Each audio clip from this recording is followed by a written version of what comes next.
После чечевицы надо напить компотика, чтобы чеснок улегся. О, за ночь он настоялся, стал просто восхитительный, божественный компот. Напитался как следует. И муравьи, кстати, не залезли в него, плотно закрыв крышку.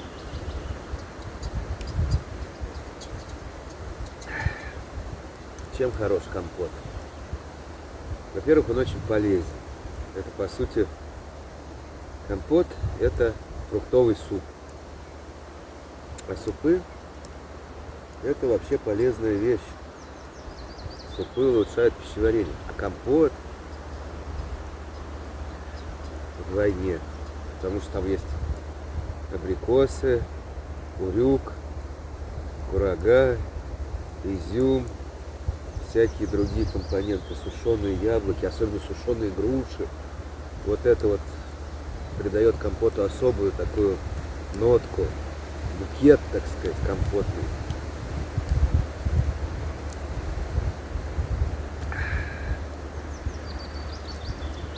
Ну, как говорят, много калия содержит. Для сердечной мышцы полезно. А в таком возрасте уже стоит задуматься и о сердечной мышце, и о других, и питаться уже более-менее нормально. Вообще, изначально хорошо питаться, вкусно и полезно. Это гораздо лучше, чем потом лечиться всякими дорогими лекарствами, мучиться, процедуры всякие. А то, как получается, люди едят всякую дрянь, экономят или спешат куда-то, фастфуд едят. Вроде как сэкономили, а потом на таблетках разорятся. Или операции какие, язвы. Ну и потом, это часть удовольствия нашей жизни, что не так уж их много у нас, простых-то людей. Потому что нам доступно? Еда да сон. Все остальное так. Сопряжено с какими-то рисками. Еда тоже сопряжена с риском. Несомненно, есть такая вещь, как обжорство, булимия. Есть и наоборот анорексия. Всякие отклонения тяжелые. Но об этом мы сейчас не будем говорить. Это несчастье.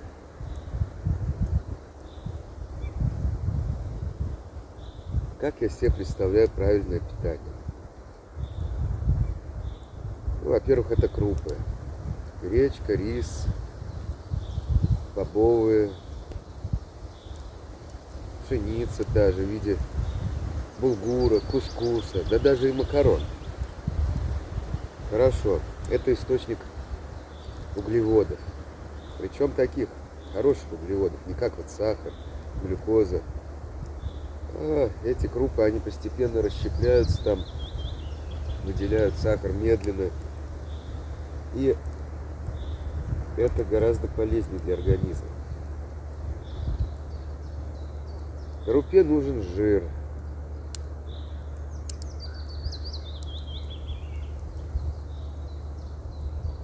Что в качестве жира? Сливочное, растительное масло. Многие боятся пальмового масла. Может быть и не зря, потому что, скорее всего, то пальмовое масло, которое поставляется нам и используется в наших продуктах, это, скорее всего, какая-то дрянь. Потому что наши коммерсанты, конечно же, покупают самое дешевое и дрянное сырье. Их цель – получить побыстрее прибыль. А кто там заболеет, у кого рак будет, у кого еще что, их абсолютно не волнует. Да хоть бы мы все передохли. Главное, чтобы несли им денежку. Циничный подход. Но можно понять. Можно понять. Исходит из того, что живем один раз. И хочется пожить получше. А цена никого не волнует. Вот. Поэтому фабричного производства пальмового масла, всякие молочные продукты и так далее, это, ну, как минимум, ничего хорошего в этом нету. Насколько вредно, трудно судить. В всяком случае, это вариант мошенничества, подмена животных жиров растительными. То же самое мороженое. Какое отвратительное стало мороженое с этим пальмовым маслом, или с растительным, иначе говоря, маслом, не знаю с каким. Ой.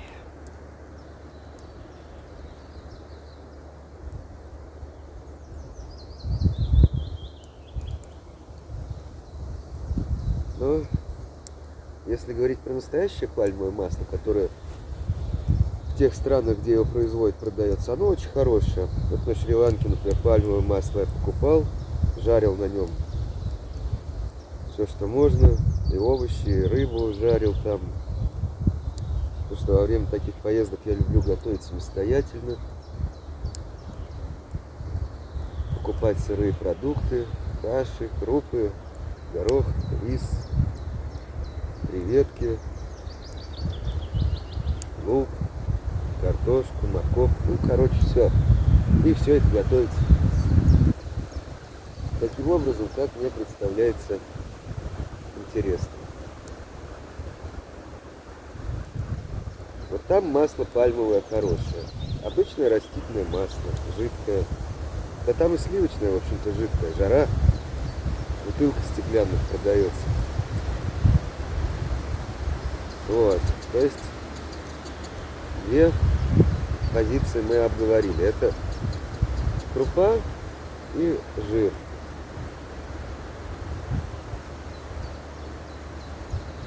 Пока я не беру животные жиры, там различные сало, курдюк, всякие утиные, гусиные, куриные и тому подобные жиры. Пока поговорим про растительные. Ветер поднимается. Белки. Ну, конечно, ой, а мне плыть. А тут такое ветрило. Многие считают, что мясо это белки. Да, так, мясо содержит белки, конечно. Ну, скажем, тот же сыр содержит на единицу веса больше белков. Качество от них такое же, как мясо. Вот.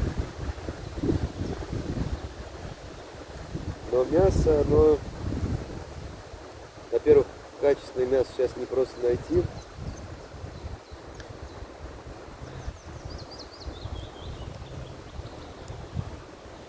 Но все содержит антибиотики, всякие там препараты. Все это промышленное животноводство накладывает свой отпечаток. Да и сыра хорошего тоже не так-то много. К сожалению. К сожалению. Приходится это искать. Тем более сейчас в связи с этими санкциями, антисанкциями простому народу перекрыли доступ к сыру хорошему. Всегда думаю, вот негодяи, они ведь не понимают, как живут простые люди. У них какие-то там геополитические игры. Кому-то что-то хотят доказать. А то, что сыр стал стоить в разы дороже. Что много суррогата, много всякой дряни. Эх. Единственное им пожелание вот этим вот людям, которые запрещают нам есть сыр, жить хотя бы какое-то время, хотя бы недолго, но пожить так, как живут простые люди. все вот это испытать на себе, вот эту всю унизительность этой ситуации, когда ты не можешь купить пищевой продукт, потому что это дорого.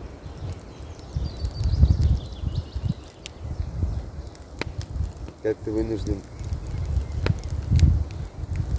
ограничивать себя в каких-то вот базовых потребностях.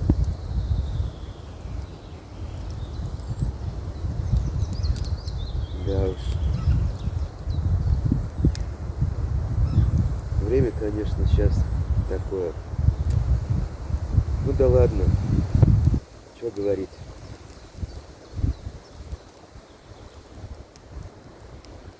Рыба. Продукт исключительно полезный. Особенно жирная морская рыба. Причем неважно, какая дорогая, дешевая. Килька там это, селедка, или форель, или еще что-то. Вся эта рыба содержит высоконепредельные жирные кислоты. Они источник образования простагландина в нашем организме. Они борются с воспалением, с болезнью Альцгеймера, препятствуют преждевременной деменции, укрепляют капилляры. В общем, короче говоря, эти кислоты очень полезны. Много их в жирной рыбе. Есть они также в растительных маслах, но в рыбе их очень много. Потом в морепродуктах содержатся такие микроэлементы, как йод и селен. Тоже они очень необходимы для здоровья.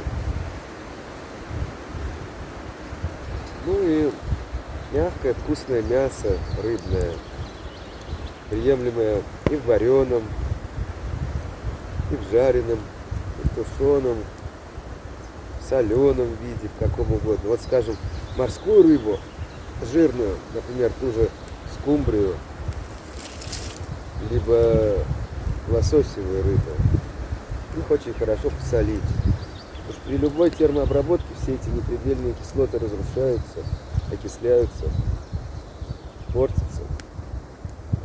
А соленая морская рыба, хорошо просоленая рыба, потому что не следует забывать о наличии паразитов в рыбах, личинок всякого рода червей паразитических. Поэтому рыба должна как следует быть просолена, термически обработана. В общем, об этом не следует забывать. Вот. Так что неважно, килька, скумбрия, форель, семга и тому подобное. Все это, если это холодное, без термообработки, соленое, вяленое там какое-нибудь, то полезно. В принципе, рыба полезна в любом виде. Дальше идем. То есть это овощи. Ну, польза овощей, она очевидна. Чем больше человек потребляет овощи, тем лучше. Не зря существовала древнекитайская поговорка: пей свой чай, ешь свой рис, мясо прячь в овощах. Китайцы — это исключительно мудрая нация. За длительную свою историю они пережили столько много всего, что нам, может быть, только еще предстоит пережить, а может и нет. Поэтому стоит прислушаться к их мудрости. Есть у них и другие поговорки. Их понятие о морали несколько иначе складывалось, чем наше. Скажем, вот китайская поговорка: грабь во время пожара. Ну, да, практично, но с нашей точки зрения как-то вот не совсем красиво. Ну ничего, когда мы доживем до их возраста цивилизационного, может, наше представление о морали изменится. изменится. Потому что некоторые из этих представлений трудно приходится, особенно когда сталкиваются люди с варварством. Варварство, оно имеет очень слабое представление о морали вообще. Готентотская мораль, так называемая. И когда к подобным варварам относятся высокоморальным образом, они просто побеждают, уничтожают высокоморальных, рафинированных, культурных людей. Поэтому китайцы, они поняли, что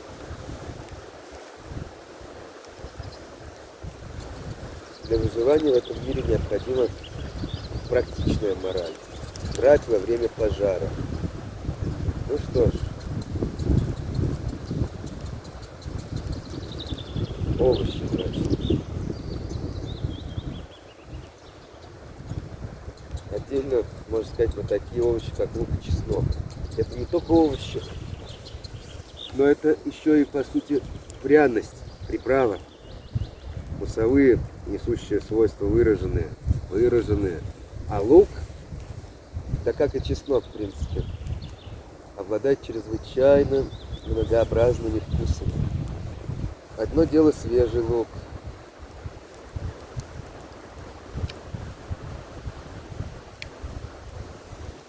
Другое дело пожаренный лук. Важно, сколько лук жарился, как жарился. То же самое чеснок. Термообработка чеснока придает ему самые необычные вкусовые оттенки. Но надо знать меру.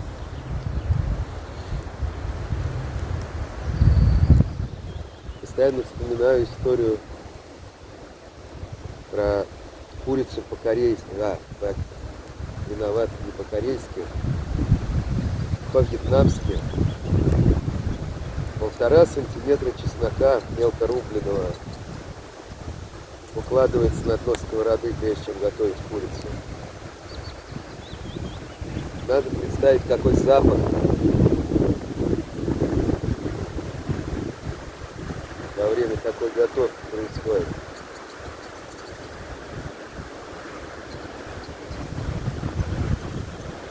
Картошка. Ну что сказать, картошка вещь хорошая, но безмерное употребление нежелательно. Ведет к ожирению, разрыхлению как бы людей. Рыхлые, жирные, одутловатые, ели одну картошку и макароны.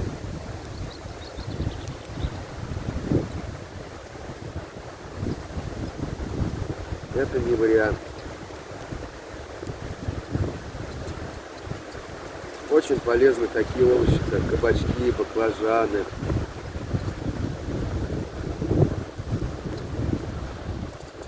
Отдельно надо сказать про капусту. Вот это настоящее чудо. И обычная цветная капуста. И всякие другие. Ветерок-то прохладный. Всякие другие виды капусты обязательно должны присутствовать в рационе. Обязательно.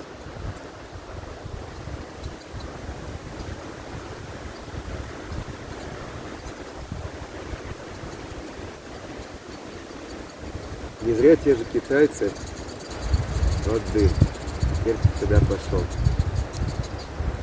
Пельмени делают с капустой, фарш прокручивают. И вообще у них много капусты используется. И в тушеном виде, и во всяком.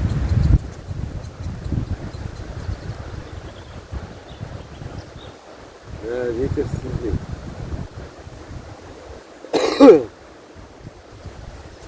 Цветная капуста. с сыром, с грибами, с луком, с тем же. Очень хороша.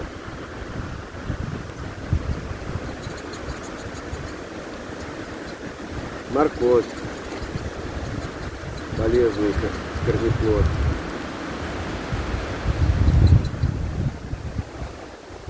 Особенно желтая морковь хороша, когда делается плов. Хорошо использовать желтую морковь. Морепродукты. Про рыбу мы говорили, а вот морепродукты, они тоже очень полезны, очень вкусные. Но, к сожалению, у нас они не очень доступны, дорогие, перемороженные все. Но все равно надо есть по возможности.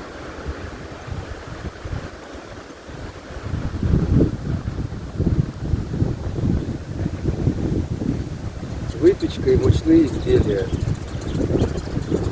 Это я не рекомендовал в большом количестве есть. Сам я хлеб ем мало. Вот я одну буханку черного хлеба купил, до сих пор лежит там. Где-то. Ем я его мало. Так, Игорь, и вам советую хлеб поменьше есть. Мучного. Макарон тех же.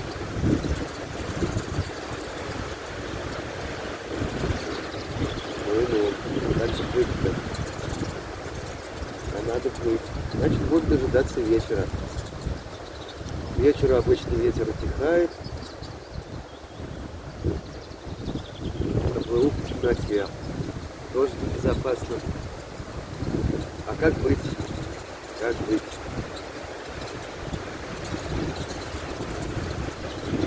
В общем, питание должно содержать в себе жиры, белки, углеводы, нужные пропорции. Белки должны иметь хороший аминокислотный состав, должны быть витамины в пище, поэтому зелень надо есть, свежие овощи, фрукты, необходимые всякие микроэлементы, те же жирные кислоты ненасыщенные, которые в растительных маслах и в рыбьем жире содержатся. Можно есть, конечно, и мясо, если оно хорошее, качественное. Яйца обязательно надо есть. Что интересно, в яйцах много серебра.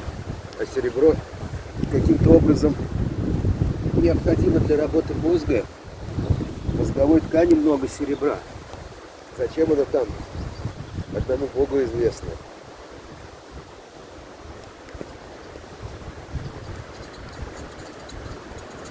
Так что,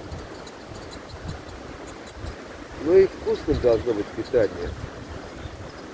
Ошибаются те люди, которые считают, что можно пожрать абы что, абы как, только набить себе брюхо, утробу свою наполнить. Нет, когда человек ест вкусную пищу и испытывает при этом наслаждение, она и усваивается лучше.